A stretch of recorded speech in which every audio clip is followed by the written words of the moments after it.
राऊतांनी आधी शिवसेना संपवली, त्यानंतर उद्धव ठाकरेंना संपवलं आणि आता ते स्वतःलाही संपवणार आहेत अशी टीका गुलाबराव पाटील यांनी खासदार संजय राऊतांवर केलेली आहे। तसंच राऊतांचं मानसिक संतुलन ढासळलेलं आहे, त्यांना दवाखान्यात दाखल करायला हवं असा टोलाही लगावला।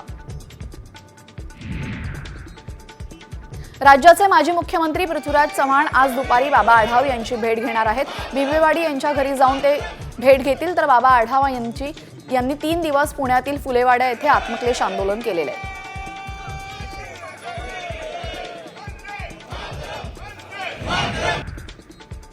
नवीन सरकारचा शपथविधी 5 डिसेंबरला पार पडणार आहे। आझाद मैदानामध्ये संध्याकाळी 5 वाजता शपथविधी होणार आहे। या सोहळ्याला पंतप्रधान नरेंद्र मोदी उपस्थित राहणार असल्याची माहिती चंद्रशेखर बावनकुळेंनी दिली आहे। दरम्यान नवीन सरकारच्या शपथविधी सोहळ्याला पंतप्रधान नरेंद्र मोदींसह केंद्रातील बडे नेते उपस्थित राहणार आहेत। देशभरातील भाजपाचे मुख्यमंत्री यावेळी उपस्थित असतील। भाजपाने महायुती सरकारच्या शपथविधीची तारीख एकनाथ शिंदेंना थेट मेसेज केल्याची चर्चा आहे। फडणवीस सरकारमध्ये सहभागी व्हा असा संदेश काळजीवाहू मुख्यमंत्री शिंदेंना दिल्याची चर्चा राजकीय वर्तुळात रंगली आहे। बावनकुळे यांनी थेट ट्विटच्या माध्यमातून महायुती सरकारच्या शपथविधीची तारीख जाहीर केली।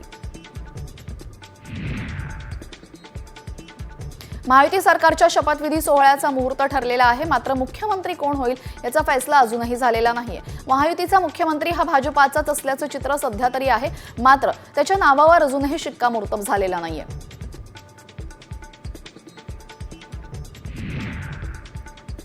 शपथविधीची तारीख जाहीर केली आहे, तर मुख्यमंत्री पदही जाहीर करायला हवं होतं अशी टिप्पणी शिंदे गटाच्या संजय शिरसाट यांनी शपथविधी तारीख जाहीर करताच केलेली आहे।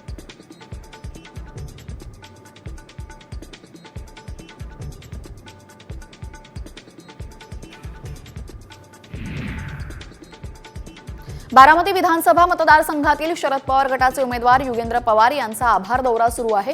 गावोगावी जाऊन ते मतदारसंघामध्ये आभार मानतायत। दरम्यान काटेवाडी गावातून त्यांनी आभार दौऱ्याला सुरुवात केली आहे।